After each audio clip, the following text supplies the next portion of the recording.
Allora, torniamo un po' a noi, tra l'altro c'è anche un'altra slide di supporto, quindi possiamo avere, alla luce di questa situazione che continuiamo a ripetere perché passa il tempo, sempre questa è, quali sono le vostre istanze? E alla luce dei dati anche dell'indice di invecchiamento in Veneto, che mi sembra anche abbastanza rilevante. Questa slide ribadisce quello che abbiamo detto, insomma, 5-10 minuti fa.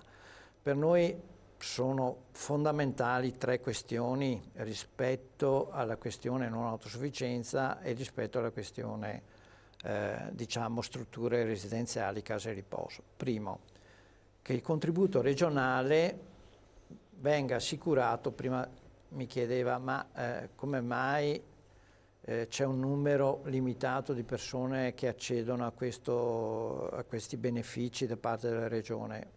Per motivi economici, nel senso che la Regione ha fissato un tetto. Un tetto, c'è poco da fare. La prima cosa che noi chiediamo è che quel tetto di persone che usufruiscono di questa che viene chiamata impegnativa di residenzialità passi a 30.000 persone. Noi abbiamo visto, oggi sono 27.000, almeno 30.000, i posti occupati nelle case di riposo sono 33.000 circa. Si vorrebbe arrivare almeno a coprire quei 33.000 posti che ci sono, insomma, per dare una risposta alla non autosufficienza, chiaramente, progressivamente. Il valore del contributo, quello che dà la Regione poi, dovrebbe anche questo essere innalzato, quindi il numero delle impegnative, la quantità di persone che usufruiscono, ma anche il valore dell'impegnativa che viene data. Abbiamo detto prima che quelli che hanno una non autosufficienza minore, tra virgolette, prendono 49 euro al giorno, Certo. e invece quelli che hanno un'autosufficienza più elevata 56. Noi chiediamo che queste cifre vengano innalzate, anche perché sono ferme dal 2010, queste cifre, chiaro? Ultima cosa, che è la più importante, è che per le situazioni che però di maggiore gravità, quella che dicevamo di bisogno sanitario più elevato, noi chiediamo che le risorse che l'utente della casa riposo che ha questi bisogni sanitari elevati,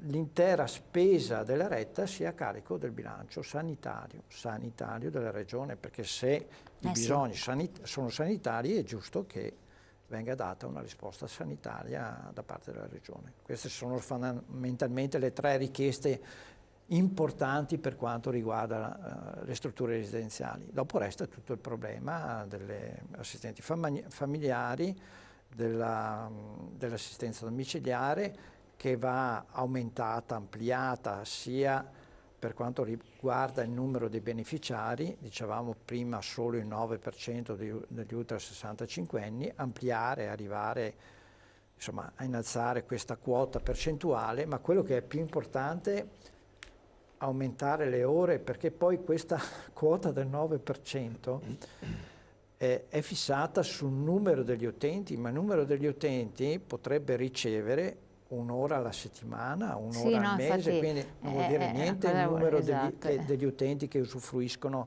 dell'assistenza domiciliare. Volevo chiedere perché le IPAB, diciamo, queste case di riposo, devono restare pubbliche e non private? Sì, e questo se lo chiede anche un po' il cittadino, dice, se come vado a fare l'esame diagnostico in una struttura privata o l'esame del sangue, tanto mi costa il ticket quanto pagare lì, cioè non c'è differenza, che problema c'è tra pubblico e privato per i fruitori di questi servizi? Ci sono due... Cioè costa di più, costa di meno, il servizio è diverso? Ci sono due ragioni. Noi diciamo bene il pubblico, meglio il pubblico, perché riteniamo che il governo pubblico dia più garanzia di controlli. Lei diceva prima, ma perché costano meno le case di riposo al sud?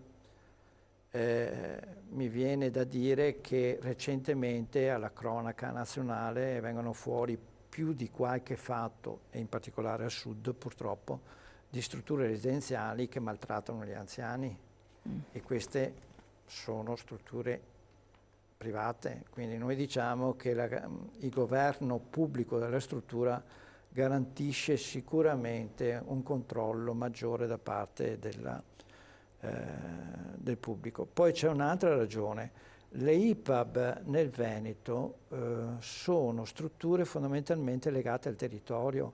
I consigli di amministrazione vengono eletti dai sindaci.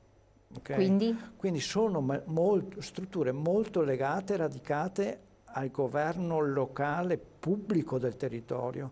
Quindi è importante anche per le istituzioni locali avere un governo pubblico. Se diventassero private, il Consiglio di amministrazione sarebbe a maggioranza privata e non più con la partecipazione, per esempio, dei sindaci o degli amministratori. Quindi non c'è meno possibilità di intervenire nel merito di alcune scelte che possono essere fatte. Sostanzialmente, quando è privato non puoi farlo.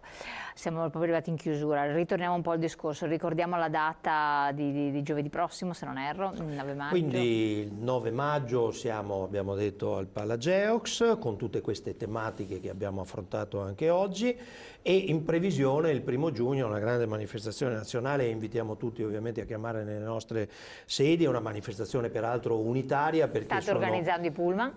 Sì, abbiamo già, devo dire, ormai preso quasi tutti i pullman che ci sono in Veneto, tanto è vero che stiamo già pensando proprio in questi giorni di cambiare la piazza, perché abbiamo già capito che Piazza del Popolo purtroppo non sarà sufficiente e speriamo che possiamo avere Piazza San Giovanni a disposizione.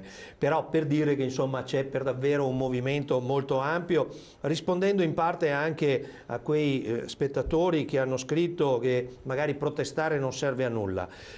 È sempre stata tradizione del sindacalismo confederale italiano protestare con civiltà, la dico così, insomma, noi possiamo anche capire a volte che scappa il momento violento che va sempre condannato. Però io vi garantisco che se le nostre manifestazioni dovessero trasformarsi in manifestazioni violente, il giorno dopo non verrebbe più nessuno a manifestare. Quindi bisogna manifestare sobriamente ma con determinazione rispetto alle proprie ragioni che abbiamo.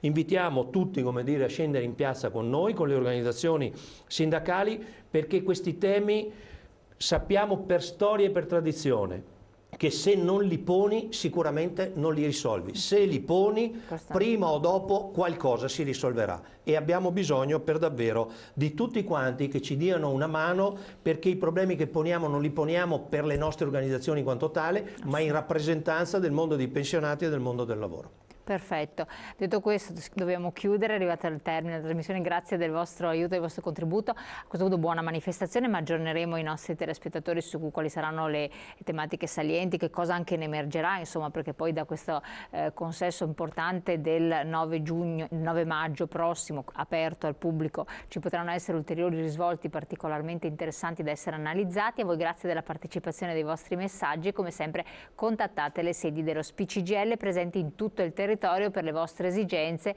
e per chiarire alcuni aspetti che magari in trasmissione di volta in volta non riusciamo a chiarire. Scriveteci. Grazie ancora, buon proseguimento.